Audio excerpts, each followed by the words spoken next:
All right, welcome to End Hype Live. We have an amazing guest today. This should really make you think, really open up some important thoughts about creating a brand versus just slapping a logo on something. I know so many of you have DM'd me about e-com and what that looks like.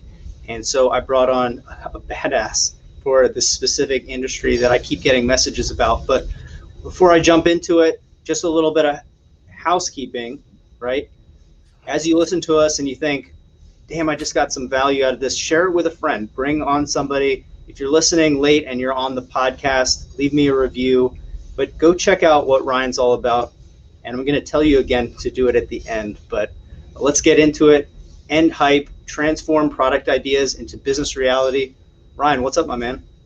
Dude, good to see you. Thanks for having me on. Yeah, my pleasure. So what's the story of Ryan? Right? How did you get here? How'd you get to be, in my mind, like the apparel guy, right? Oh shit, dude! The story of me is just a constant progress and a constant project, and I'm always learning. Like right when I think, okay, I know a bit now, I'm just knocked on my ass, and I learn so much more. So I think that's the biggest thing I can provide is like. Just I don't have all the answers or claim to know everything, but I can share what I've learned on this path and what I know so far. And we work with a lot of different brands, a lot of different e-commerce brands, primarily in the apparel space. So we end up seeing how they all solve individual problems. And most of these apparel brands don't talk to each other about their problems because they all think they're competition, but they talk to us about their problems. And of course, we compartmentalize information. All our employees are under NDA, so we don't share information between clients, but we do share solutions, blank solutions where we don't say the client's name or even numbers or what it was, but like, hey, we're having a problem with this particular situation. And we're like, okay, well, I've either seen that before in my own brands or we've helped other brands solve this problem before. So we're able to, have a really big list of solutions to these common problems. And we've been in the apparel game for 13 years now. And I think, knock on wood, but I think we've seen pretty much like all the major problems that any brand will run into. It's rare these days that we see a problem that we haven't seen like some derivative of, the same problem previously. So we're able to provide a lot of really good solutions. Sometimes we're wrong. And that's where we learn, and that's just what we try to keep doing is just learning as much as possible, progressing, and then sharing that progress with as many people as we can.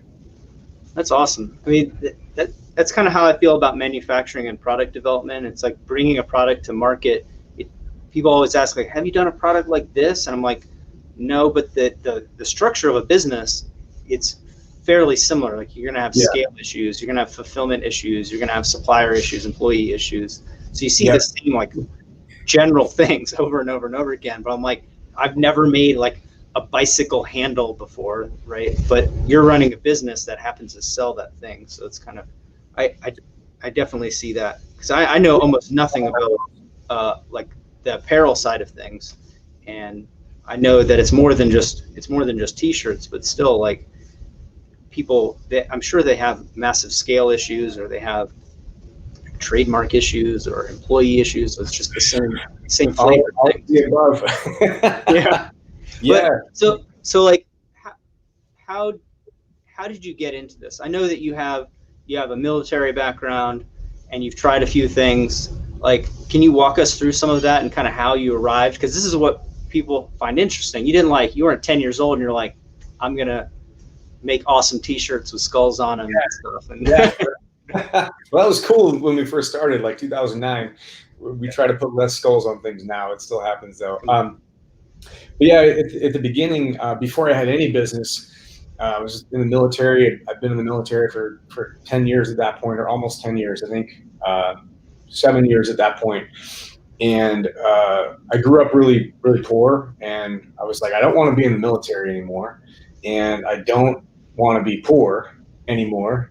And I was like, well, I want to start a business. I want to be in control of my own destiny and have some input and guidance on where my life goes. And have more freedom is really what it was. So I was an instructor at the time in one of the training pipelines, And another instructor was there too. We ended up being really good friends. We were roommates for a couple of years. And then he got back from deployment one time, and we're like, dude, like, we're getting out. What can we do? And we came up with a dozen different ideas on what we could start, what we could do. I mean, every team guy or anybody in the military with like some kind of tactical background is always like, I'm going to start a tactical company. And that was definitely on our list, but we looked at like, it was everything from that to party planners, you know, to a t-shirt company. And a t-shirt company was literally the very last thing on our list at all. But once we applied a pretty simple filter to these ideas, so we're like, okay, these filtered ideas, what's going to take the least amount of money to start? What's going to make the most amount of money and the most amount of profit in the shortest time frame? And what kind of infrastructure do we need to actually develop that? And what is our skill set for being prepared for that? And there were things like, we looked at the tactical company, like, okay, we're good with the know-how, but the infrastructure on that is going to be massive. The barrier to entry, we would have to raise millions of dollars before we even started the first thing. So we're like, okay, we don't have millions of dollars. We don't even have like thousands of dollars. So we quickly washed a lot of them out, and we were down to basically the Apparel line being the main project. And we had no idea how to run anything. Like, neither of us were artists or designers. And we basically, the other owner and I flipped a coin in the attorney's office. We're forming the company. Like, dude, who's gonna do what? Who's gonna be the president, vice president? We didn't even know what those things meant. We're like, we haven't even asked ourselves that. The lawyer's like, hey, who should I write down as president, vice president? We're like, bro, I don't know. And we literally flipped a coin in the lawyer's office. Like, okay, you're president, you're vice president. Shit, okay, you're better with money at the time. I'm better at design at the time. So we kind of found our own lanes, and we started the company. Didn't know shit about shit. I love that. I think it's an important thing, though, because I think that's where a lot of people they get in this mindset of where they see so many entrepreneurs on Instagram, and it feels like they always know more than you. So you feel like, oh shit, I don't know anything. And so it's just this paralysis of like, I need to know something in order to start. And I think that was a benefit for us at the time where Instagram didn't exist. Facebook, I think, barely existed. So there were these entrepreneurs out there talking about stuff. It was really just us. Nobody we knew shit either. So we're like, okay, well, nobody knows shit. We might as well start. And then we did. And we learned the rest. Hold on a second. Yeah.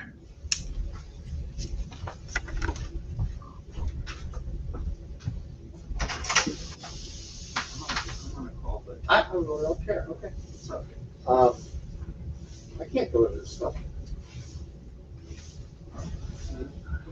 Why is that? There's no paperwork. There's no PO. There is a PO. Well, then they said that's the customer PO. That's the old PO. I'll make sure the paperwork is right. I'll give it to you delivered. I didn't make the package. I didn't. Those labels on the box, those up the sled. Let me ask John. Want me to make the paperwork?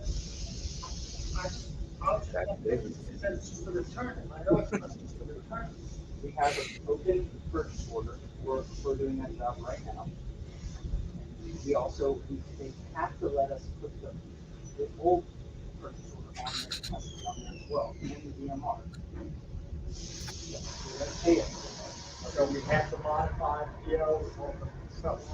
They gave us another PO for $3,000 to modify this. We got to ship it on that. All right, I'll look at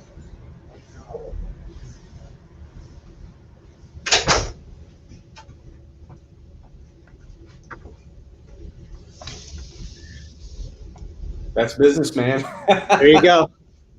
Yep. I can't guarantee it won't happen again. Dude, that's funny. Shit, I forgot where it was. We were talking about not knowing shit, and yeah, the reason that I like this idea is because there's like a running sentiment with people that hey, I'm going to try stuff and something's going to work out. And I tell everybody, like, you're going to try something and you're going to make something work out. Like, you'll get some traction, but like, you pretty much aren't going to know how to do it, you know? So yeah, it's very rare you hit that Swiss shot. Very rare. I mean, somebody might like what you're doing, and then you say, okay, now I'm going to put more effort in this bucket. But yeah, and as you grow, like, I still feel like I don't know shit. I'm just like, no, I know more about other people. So I'm like, I can help you through this. But I mean, if you were to scale to $100 million, I can't, you know, I don't know what you're doing.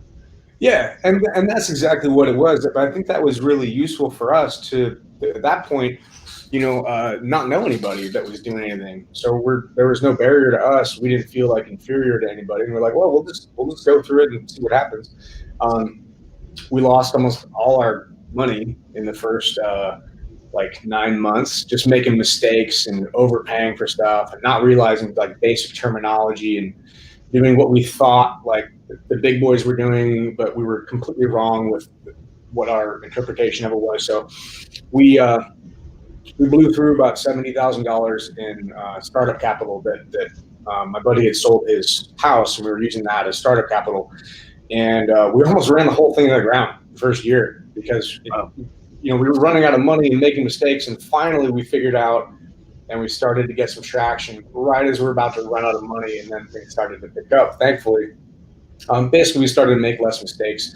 We started to learn from what we're doing and see patterns, and then start to apply what we learned to, you know, future. So we stepped in less potholes because we figured out where they were, where we just tried to map everything out and take our existing roadmap of problems that we had seen and overlay like, okay, this is what the future should look like if these are the problems we ran into here. So we'll avoid a lot of those potholes. And that system worked for a while. We got a little bit bigger, and then we ran into, you know, there's ever evolving problems. That's one thing I've learned is, you know, scaling this company is that when you look at a lot of these companies from the outside, on Instagram especially and social media, they only show you the good stuff. So it always looks like, man, everybody's killing it. They're doing so well. They make it look easy. I'm having all these problems. I suck. I don't know what I'm doing. You feel like you're just like this terrible business person.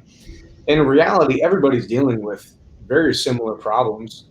In fact, a lot of the solutions look the same. It's just a lot of these people don't talk about it publicly, and they don't talk to each other about it. But us being in the background is like a hub for all these other brands.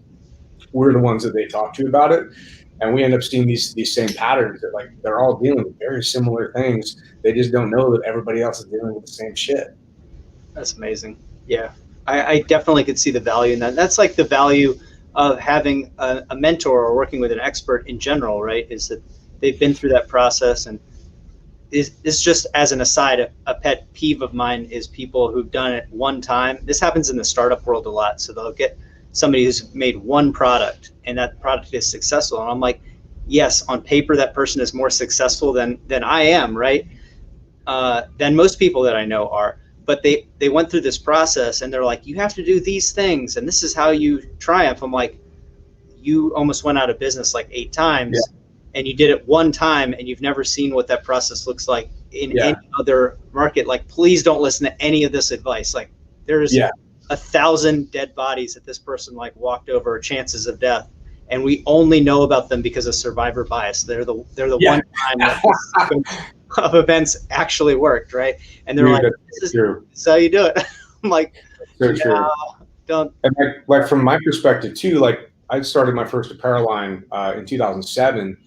But now we help brands, you know, build and scale now, and starting an apparel brand, you know, in 2020 or 2021 looks completely different than it did in 2007. Like the whole structure is completely different. The things you're going to need to develop are completely different. The focus is changing, and the opportunities are completely different as well. There's a lot of things that exist now that didn't exist when we started, like Shopify, for instance. I remember I've been listening to podcasts with the guy Toby, the founder of Shopify. I didn't realize we tried to use Shopify with our first clothing line, I think like 2008, and it was kind of clunky. It didn't really work. And we went to a different platform because they didn't offer gift cards at the time, which is now a super simple thing. But I was listening to the podcast and he's like, 2008, dude, they had 15 people on staff. in 2008. Shopify, like Yeah. multi-billion-dollar company that had 15 people on staff. I'm like, dude, we have 23 people on staff now. I'm like, it blows my mind that like we were at the same, like those big companies. It's sometimes hard to see them as like, infants or kids, or you just imagine them as like, can you imagine what George Clooney looked like as a kid? I don't know. George Clooney's looked, 50 for the last 25 years. Yeah. So what did he look like as a kid? So it's kind of funny to see these gigantic brands that are now iconic, but you realize that, man, these all started the same places. And listening to these podcasts about how they built their own stuff, I realized like, man, they were going through very similar stuff as we were at the same time. Didn't know it. Customer service, fulfillment, scale issues. It's like, yeah. If you're running a good business, you have the privilege of those problems, right? Dude, I love it though, man. Like I'm so happy doing what we do every day, even the days that are, problematic and we're putting out fires. It's like, I'd rather be a firefighter here than, doing anything else.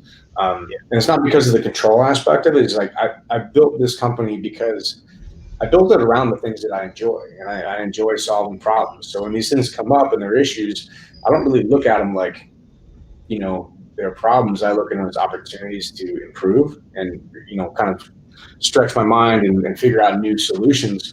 The only time I really get pissed is if we're dealing with the same problem, more than once. That means we didn't learn what we needed to learn from it, and we didn't adjust our systems and processes to account for that. So, stepping in potholes is fine, but if you run into the same pothole again and again and again, now you got a driver problem.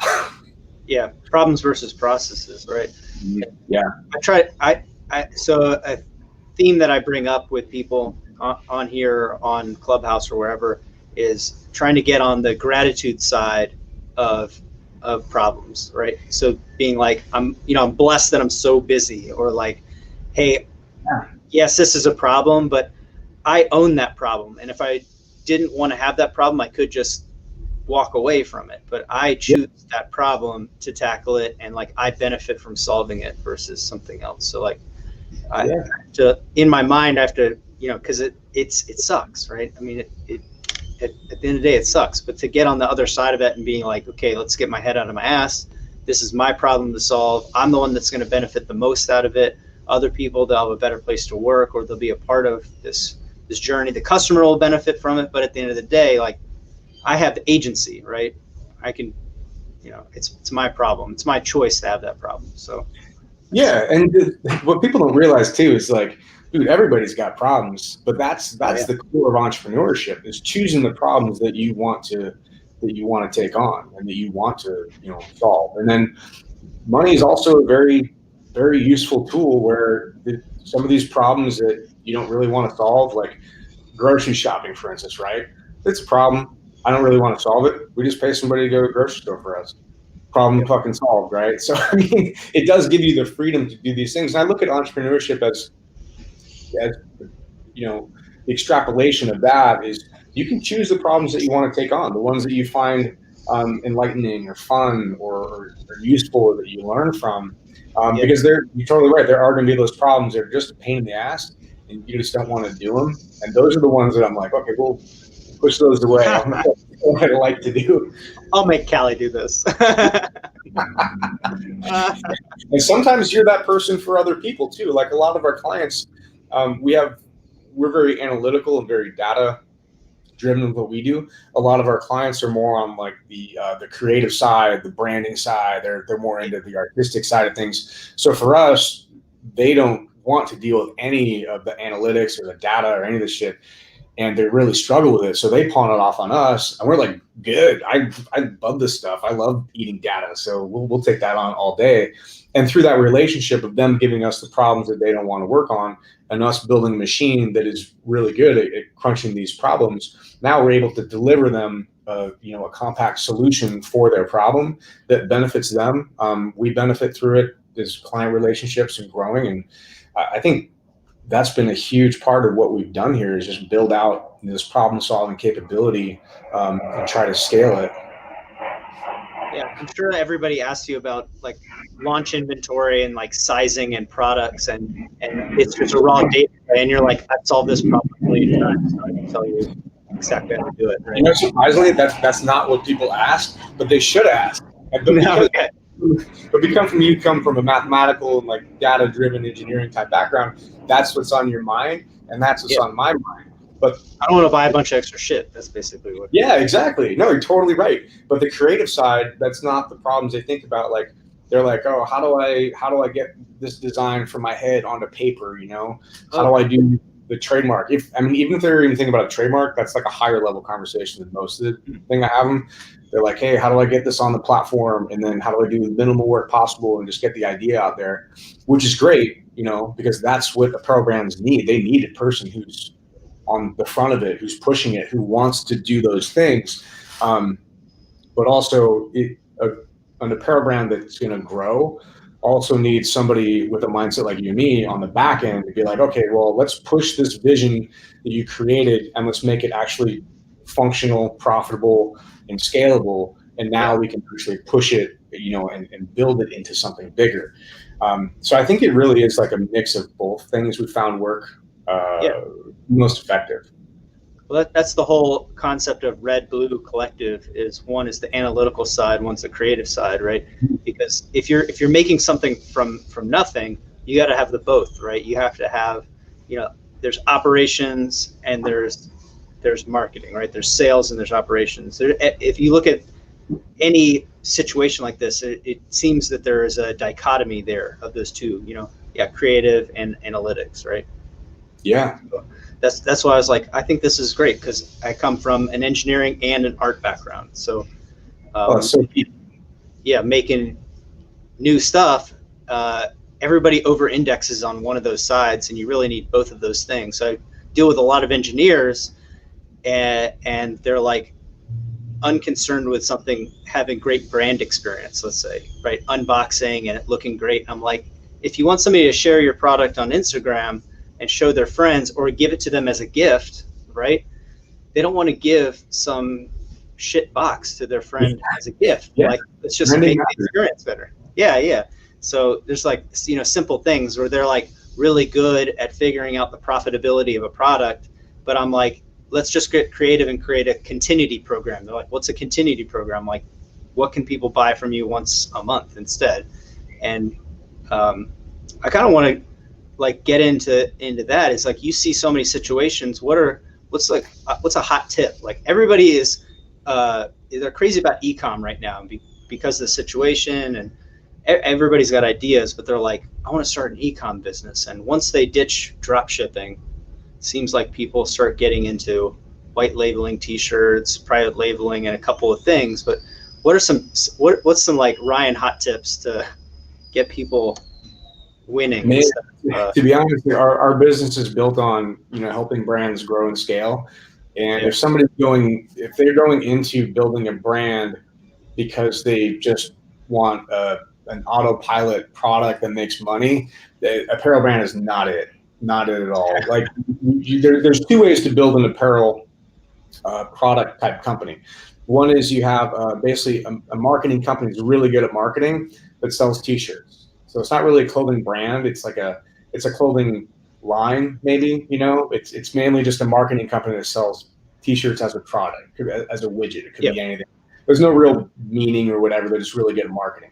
The other end of it is an actual brand, like a clothing brand. That's where you get the lifestyle, the message, the meaning. It actually stands for something. When people put it on, they feel different about themselves. They feel like they're putting on a message to the world about what they really stand for. And that takes heart, it takes time, it takes effort, and it's not a autopilot product. You can't just white label that and build it. Like that takes an insertion of soul into this product to make it work. And that's what a lot of people don't understand is they see these things on social media like, oh, well, you know, Randall Pitch built Live Fit and this, that. It looks like he makes it easy. Like Randall Pitch makes it look easy because two things. Number one, he's fucking good. He's really smart. He pays attention to multiple dynamics within the company. And he's been doing it for fucking 10 years. Like, that's why you make it look easy. Like, you can't just walk in one day and be like, oh, I want to be the next Randall Pitch. Like, okay, cool. See you in 10 years. You know, it's that same thing. It'll take 10 years to make an overnight success. So if people are looking for something to get into, apparel is a good product. At scale, you should be making like 400% markup. So if you selling a t-shirt for $20, you should be getting that t-shirt for $5. Just realize $20 t-shirts pretty crappy. So we can get our clients $5 t-shirts, but their customers aren't going to be happy with them. Right. So it's a little bit different. So like $28, $30 range for a quality t-shirt. You're going to pay another $1, get a better t-shirt. You're going to pay, $750, something like that for that t-shirt.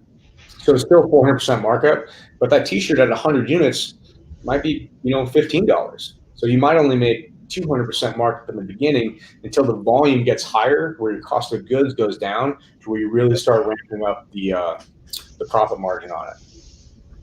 Yeah, I mean, that makes sense. And if your objective is to build a brand versus just selling garbage, then that's the right decision to make, right? Yeah, and if you're just starting a company to make money, I mean, 100% about that. That's awesome. I'm not knocking that at all, but I would say if that's the focus you want to go with it, that there's better ways to do it than picking something that everybody else is already doing, because everybody else is already doing it. And if it was really that turnkey and easy, that means the market is flooded, and unless there's no room for you, especially if you're not willing to put in the work to differentiate yourself, even in a simple market like that.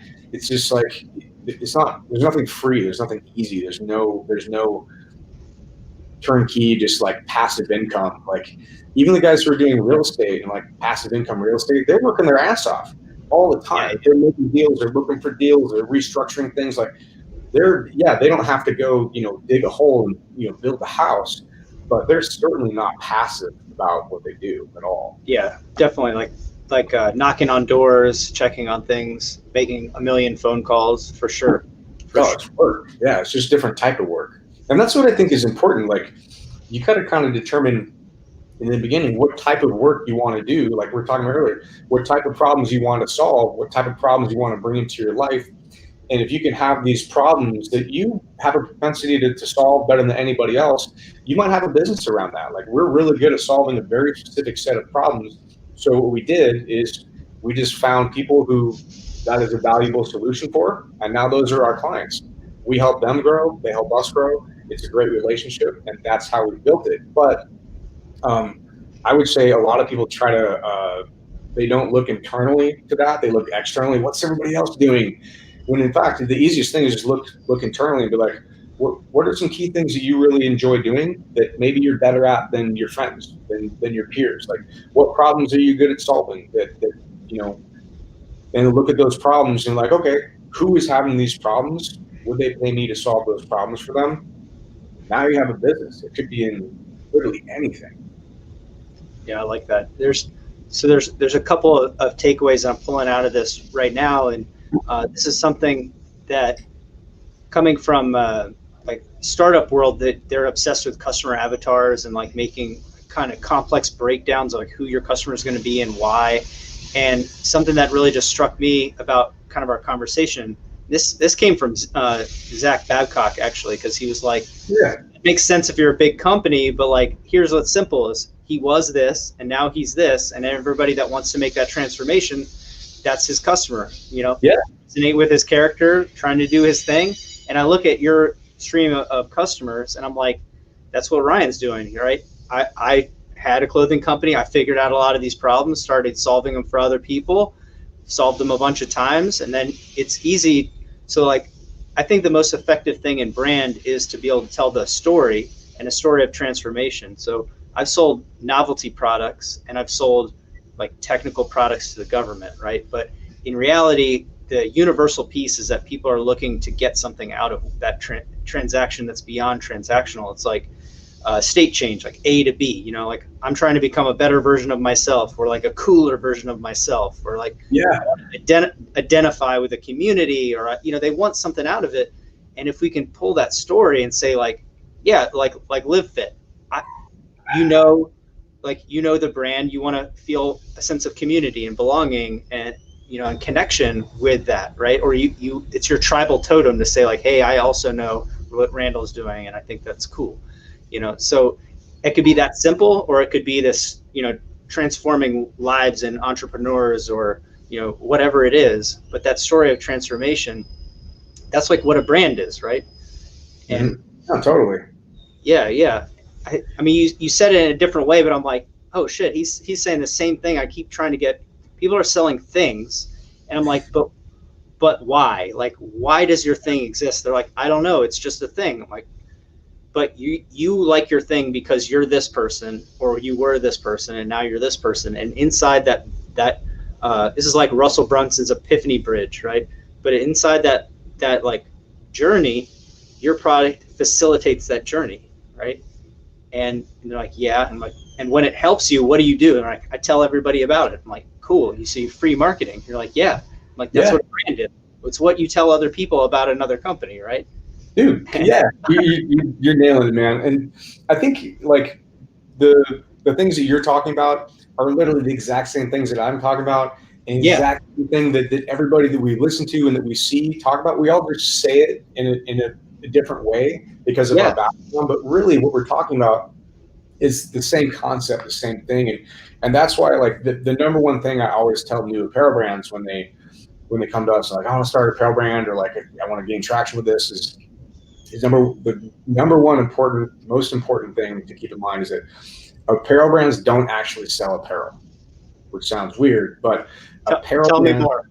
Preach to me, brother. Yeah, apparel brands sell a lifestyle. So it's a lifestyle that they represent. So it's not really the design on the shirt. It's what the design means to the outside world. And this person is taking this from the internet, or whatever, and they're putting it on, they're saying to the world, this is the way I want to be perceived, right? And if it could be cool design, whatever, but if the brand has no meaning, there's nothing to put on. You know what I mean? It's just like, oh, it's just a design that I don't care about. But when they put it on, if it has meaning to them, they will then become evangelists for this brand. And that's what helps grow the movements and spread the message and everything. But if it's just about, I want to put some cool, you know, I have this cool design, I want to put on some t-shirts, get it out there, like, okay, that's cool, but you gotta understand that does not make a brand. And people only really get excited about brands that have meaning and have authenticity, and they have people behind them that they're like, oh, I'm like this, I feel this way, this fucking speaks to me, right? But if you're the other way, is like, oh, I have a cool design on a t-shirt. Okay, cool, but you better be really good at marketing, because if you don't have a meaning behind it and you're just selling ads, that's cool. There's some big companies that do that, but it's a very different animal than building a brand.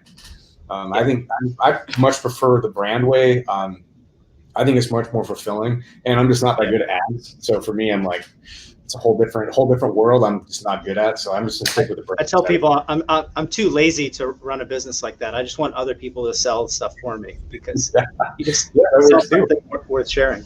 Like this hit me really hard, because I was on a pitch call with an investor with one of my clients, and he got so into it. One, it was awesome to see, because he kind of future paced himself into like, okay, after we start working together, I was like, okay, this guy's sold. This is great. But like, he was like, you haven't created a product, you've created a movement. Like, you've created a movement, and you have all these people coming to your aid to build this business. And I can see the hashtag, and I can see the hashtag on a shirt, and like, I want to wear that shirt. I want to represent that shirt. And I was like, oh shit, that's amazing. But like, so I have End Hype. I have a trademark on End Hype, right? But I was like, I haven't connected the End Hype and the End Hype like as a movement to what I'm trying to do. I was like, people, like, I'll send you a t-shirt, right? But it's like, people just wear it because they're like, oh, it's, you know, it's Callie's thing and whatever he's doing. And but fine, that's cool. But I thought, like, man, I'm not creating a movement. Like, I don't have some like venture capitalist being like, I want to wear your t-shirt and like promote your hashtag. I was like, what if you're creating a meaningful business that's really helping people? Like, what's the movement behind it? And if somebody's not willing to wear your t-shirt or wear like the slogan, or like my little group of people, my customer avatar group, we're brilliant misfits, right? I feel like every entrepreneur thinks they're a misfit.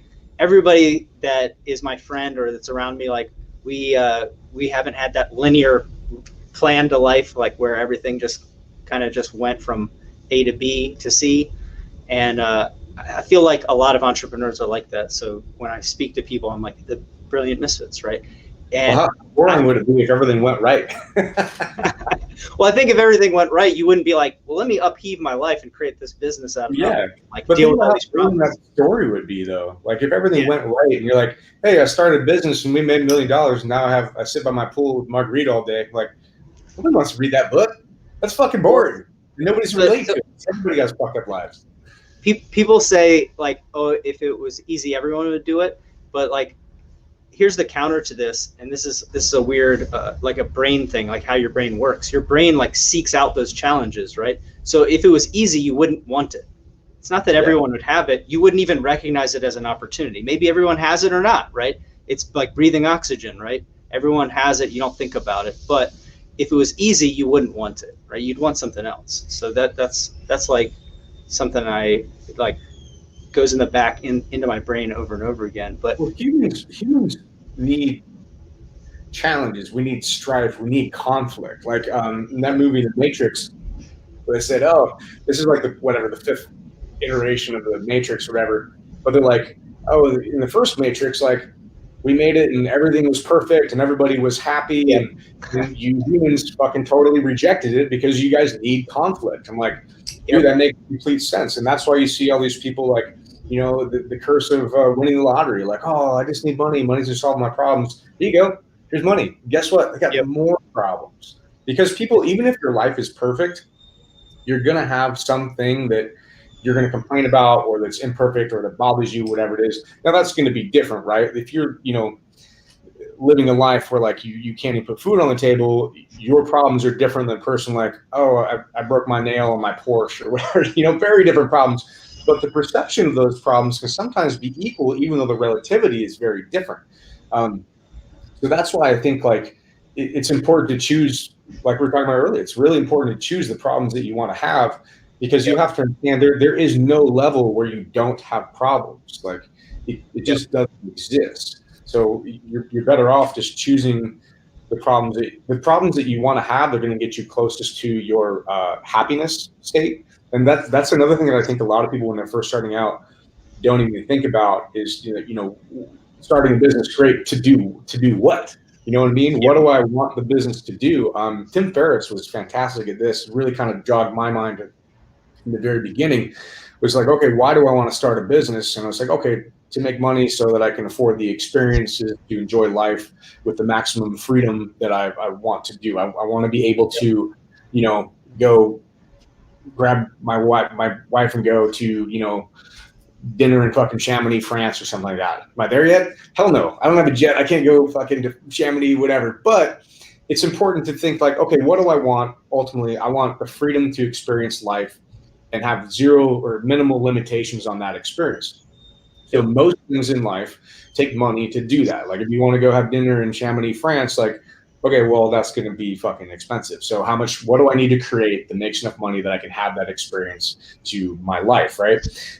But I think what a lot of people don't do is they, again, look at Instagram, look what other people are doing, and like, oh, I want this car, I want this house, I want this jet, I want this thing, because they see somebody else have it, and they never really ask themselves, hey, do I want that? Like, I want to be that cool, but do I really want that house? Like, do I really want that car? Am I a car guy? Is that going to make me happy and fulfilled? And so sometimes, dude, these people they'll chase somebody else's dream for 5-10 years. Sometimes they'll even get it.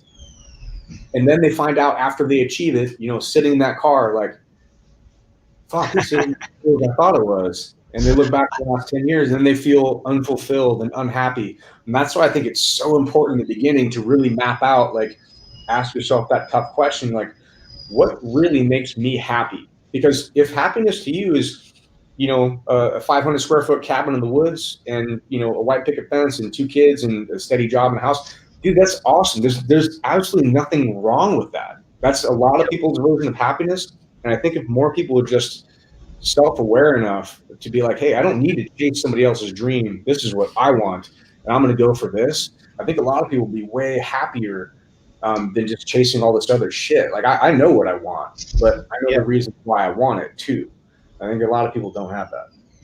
There's definitely so that's the first step in my coaching. Really, we start by establishing goals so we can establish intent, not just like, hey, I want to sell this business in 10 years, or I want to hand it off to my kids or whatever they want to do, but so we can set that stake in the ground and reverse engineer what success really looks like. But asking them also, like, what does their ideal life look like? And what I've found almost universally, people have never thought about it. So the analogy, it's super crazy, because I'm like the opposite. I'm always thinking like we fly to other cities and we go and look at houses, because I'm like, what does a $2 million house look like in Savannah? What does a $2 million house look like here? What does a $3 million house? And until like one of them clicks with me, I'm like, oh yeah, like we're gonna go to Austin in a month, and be like, what does a $2 million house in Austin look like? Just so I know that one, and I can visualize that piece in my mind and use it to pull me through.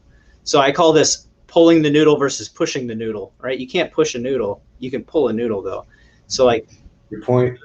Those goals allow us to pull the noodle and pull through like those little problems and whatever we're going to experience. But the life thing, everybody knows a business plan, but they don't know about like, hey, yeah, I want $5 million because then I can put it in this type of investment vehicle. I can pull this much money out and I'll never have to work again. I can, but I won't have to, right? Yeah. And it's like, well, what does a business that you sell for $5 million look like? How much revenue does it have? Like, how many employees does it need? We can start like building a business for real, right?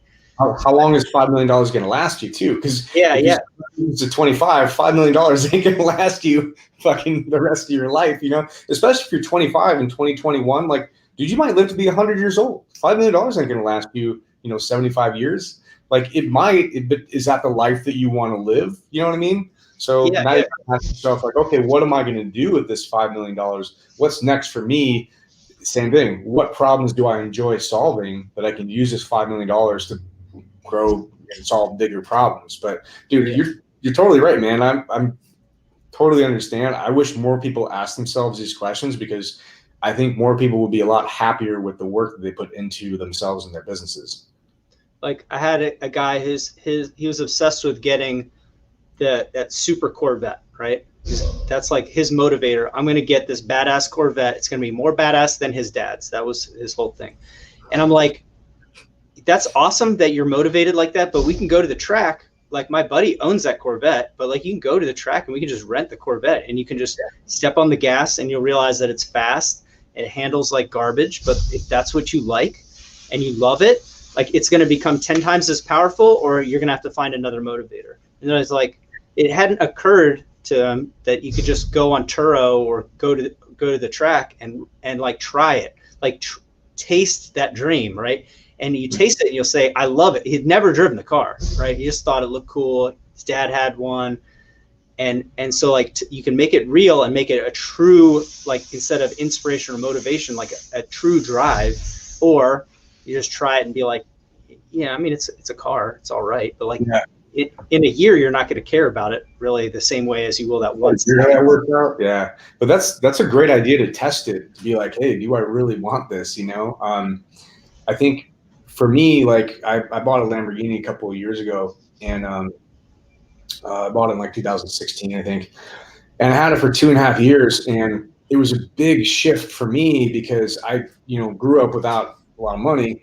And I always had this Lamborghini, vision of like, oh, Lamborghini's this thing. And I had it on my wall, and it never seemed attainable. It was always one of those things that was like so far out of reach that I never even considered how far it was. So I would look at like a Lamborghini and a yacht and a jet, and I just classified them all as unattainable because I didn't realize like how far away a yacht is from a Lambo and a jet is for I didn't realize how really far they are. There's a big difference. But it wasn't until I sold a couple businesses and I had enough capital to actually get a Lambo, and I bought it, and it was fine. I could afford it. But for the first 6 months I had it, I still expected the repo guy to show up every morning and be like, hey, we made a mistake. You actually can't afford this. And it took me a good 6 months to get out of that mindset and realize like, no, I can't afford this. Like, this is fine. And then so I had it for 2.5 years, and I finally sold it because I got another car that was a little more practical. It wasn't my daily driver, but I got another car that was fast and practical. And I realized that, dude, this Lambo just sat in my warehouse for 6 weeks, and I didn't even touch it. I'm like, what am I paying $3,000 a month for this car that, like, I don't even enjoy driving the same way that I did? So towards the end of that experience for me, I realized that the most fun part for me about that car was sharing that experience with other people, like letting my friends drive it, letting kids get in it and rev it, because it's new to them, you know, and it's a powerful and rare experience for them to be able to touch that kind of thing off your wall and pull it in and actually internalize it. But after a while, you're totally right. It just became a car, and then I'm like, dude, what am I really doing it for? Then, but I've had to manage this transition of myself too, because I'm 43 now, and I've been, you know, a car guy, or I thought I was a car guy, my entire life, and now I'm like looking at it, like I go buy another one. I'm like, I don't really.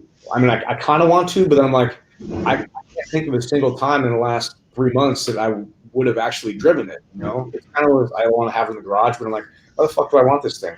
I don't actually do it anymore. So now I got to reframe myself. It's like, okay, am I a car guy? Because this carrot that used to be, you know, this dream on the wall for me was now attained, and I ate the carrot. Now I'm like, what now? So I had to put something else on the wall. I had to put be a plane guy. Yeah, and for me, that's you know, having a jet. I want to have a blacked out jet with middle finger emojis on the bottom wings and just fly over everybody. I don't know. It just sounded fucking cool. I don't know if I ever get there, but I had to put something else big out there, because if you don't have a big enough goal, I think you end up losing a lot of clarity with decisions. So because I have this goal, I'm like, okay, what's it going to take to do that in, you know, a certain time frame? I'm like, okay, in order to do this, I need to make these. It's like you're talking about, like, you know, pulling the noodle instead of pushing the noodle. I set the big goal, and then that allows me to frame the decisions that I have to make in a lot easier way. I don't know. I might get that opportunity. I don't fucking jet either. I don't know. Yeah. No, I agree completely, because you look at something and you say, like, is this getting me closer to my goal or farther away, or am I just settling for this because this is the same thing? I'm comfortable with locking a deal down for $250,000. Okay, because you're like, this is what's my normal now. But you think about it, like 10 years ago, 20 years ago, this might have freaked you out, right? So, but is doing this the same way getting me closer to jet money or Lambo money, or, you know, retirement house money, or whatever that dream is? And the answer is usually no. We do some things just to, I'm constantly trying to reframe what that looks like. And we didn't get to go this year, but usually we go to Art Basel in Miami, and Miami's crazy anyways, right? You go to South Beach, but you go to this art show, and it's like, how much is this couch? And they're like, $75,000. And you're like, yeah. And they're like, well, who buys those fucking things? So they're always like, it's already sold out, so you can't buy it anyways. But like, if you want to, I can give you this Xerox piece of paper, this cut sheet, and if you want, like, you can pre-order one. It's 8 months to get one.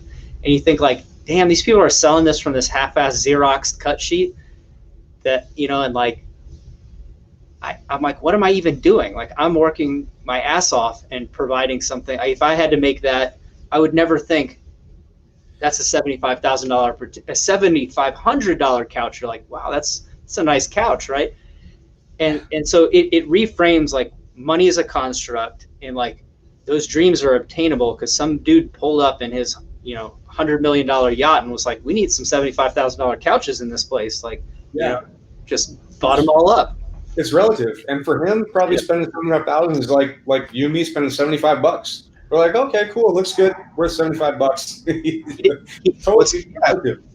Those people don't even buy it. They hire somebody to work for them for a year or two that goes around to places like that all over the world, buying stuff they think that they would like, and they put them in their house. So you're just like, like, I'm not even on a reasonable plane of existence compared to what the success that's available to us, if we can, you know, think at that level. And so so, many levels.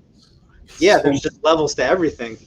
You know, I'm like, what does that guy think? He has that, you know, $75 million yacht in front of that condo, and some dude parks with his, you know, 120 foot or $120 million yacht like in front of him. And he thinks like, Yeah. you know, it's just like there's levels to everything. But, Right, but and it's not. but is he happy? That's the thing too. Yeah, Because yeah, I don't know. people in the shitbox Honda Civic, you know, with his girl that he loves, and you know they're eating Taco Bell on the hood of the car in front of his mansion, and they could be fucking happier than that guy. You know what I mean? Absolutely. So it depends on. But I think the very first thing that you said in this, I think, is so key. Is just having gratitude for where you're at right now, and thankful to be experiencing the problems that are of your choosing. Yep. You know, because dude, gratitude is so huge, because like you're talking about, like that scale of what's next and who's bigger, and like, dude, it literally never ends. And that was an important concept for me to realize too, because once I got the Lamborghini, I realized, oh, okay, I could afford the Lamborghini, but then I'm like, well, I can't afford a yacht. I certainly can't afford a jet. And I'm like, holy shit, if this is attainable, that means that everything else is attainable too. But how far apart are they? And once I realized that, I was like, oh, there's some things that are massively further apart. I was like, wow, like the difference between a billion and a million. I was like, oh, it's, you know, I'm like, oh, you know, 100 times bigger. No, it's 1,000 times bigger. That's like having $1 in your pocket or $1,000 in your pocket. Like, massive difference. But we just throw the word billionaire around, like, oh, billionaire. It's like, wow, do you know how much money that really is? You look at the world completely different with that level of money. And my little, you know, taste of it with that car was super mindset changing for me, because it made me realize that I can do, you know, endless, limitless amounts of shit. It just depends on like you're talking about, like what exactly you're doing, what problems you're solving, who your clients are. It comes down to the very basic things. And it's like, okay, well, let's map it out, you know? But yeah, let's map it out. Are you comfortable making decisions that are the decisions that will fit into this framework that will get you to where you want to go? And if not, maybe that's really isn't your dream, right? You know, because I know plenty of people that are very happy being you know, second in command or just being an employee at a place. And I know people that are miserable but can't make those decisions that are in that same position, right? So it's like, you know, that pesky happiness and fulfillment component is what makes it difficult. But, you know, it's like, I try not to, like, with clients really get into like the why and dig deep, because I'm like, I'm not a mindset coach. I'm some dude that struggles with the same stuff, but like, here's some dumb things that I've figured out. Like, whatever the coolest hack or like the most amount of money or the biggest impact that you've ever thought of, somebody did that before we hopped on this call. Between then and now, somebody's already done that. Like the thing that you'll spend your whole life doing, somebody will do that today, right? So that's crazy. So like the opportunity is limitless, right? So I say action is everything, opportunities are everywhere, right? And it, like, that's about as far as I get into it with people, because when you start seeing like, oh, you like boats, people own cruise ship companies, right? So they don't own one yacht, they own all the yachts, right? And that's totally insane, right? You know, it never ends. It never ends. It never ends, right? So I saw a picture of Elon Musk fixing his old BMW, like with garbage parts, and it's like, good one. Yeah. he's personally worth 4 to 5 times as much as BMW, right? So it's like the levels of things in this world are super twisted, but it's really hard to break out of that like linear mindset of, hey, I made $100,000, I'll make $120,000 next year, or I landed $1 million contract, I'll land a $2 million contract. I'm like, if that's what makes you comfortable, but like, there's, you know, look at Nike. Like, we were picking on Nike earlier, and it's like, they didn't grow linearly. I listened to the interview with this was on Brad Lee's podcast, the guy that started Reebok, and they went from like a $6 million company to a $3 billion company in less than a decade, right?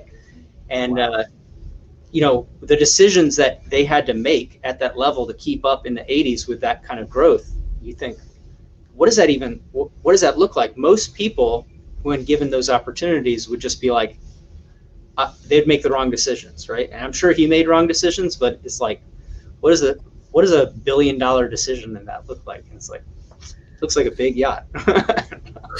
Yeah, probably. Yeah. Yeah, and there's always rungs to the ladder, but I think the same thing again, man. It's like you got to kind of plan out when you want to step off that ladder before you get there, because if you don't have that set, you're always like, oh, just get one more run, one more $100,000, one more $1 million, one more 10 million. Like it never ends. And I think if you look at it like that, then if that's what you're chasing, it's an endless goal, and you're never going to be happy, and you're never going to be fulfilled. So I think you're totally right. Is you got to set that intention or that exit point with intention first, so that when you get there, and you might scoot past it, and you might set a new goal, but at least take a moment to recognize, like, hey, I'm fucking here. This is where I said I wanted to be. I'm here now, and reassess. Am I comfortable stepping off and being like, hey, this is good. This is my life. I've achieved everything I want to achieve. I'm good. Or be like, well, you know what? Let's set a new one, or maybe one more, or whatever it is. But I think just chasing that endless next biggest thing it's mathematically impossible to reach fulfillment. Yeah. There's always going to be somebody bigger, better. Yeah, you're pushing the noodle. You're just making a bunch of chaos and mistakes, and you're never going to get farther into building something that you want. That's like that's my whole shtick on it. But Ryan, I'm gonna I appreciate your time so much. Like spending the morning with me, spending my afternoon with me. Where is the best place that people can keep up with what you're doing? Dude, thank you. I'm just appreciative of this conversation. I love talking about this. Not many people get it, and it's so nice to talk to somebody that totally marries up that creative side with the analytical side. And totally agree with you. I appreciate you, man. Doing here. Easiest way for me, I do a lot on Instagram. DMs are easier. It's Invictus5326 on there. If people are looking for information on how to build a clothing line, we have a whole bunch of videos on YouTube that I made just really so I didn't have to answer a lot of questions about the same questions over and over again. So we have a lot of information on YouTube. It's youtube.com/Invictus5326. And then our Industry Threadworks is the name of the company. On Instagram, it's industry_threadworks. But yeah, if there's anything, I love solving problems. So if there's anything anybody comes across that they're looking for a solution for, I can usually point them to a solution. Or if it's a new problem, cool. I love solving new problems. New problem. Yeah, I appreciate it so much. Thanks, brother. Good talking to you. Thanks for having me on. This has been End Hype Live. My name's Callie Keene. Transform product ideas into business reality. Later.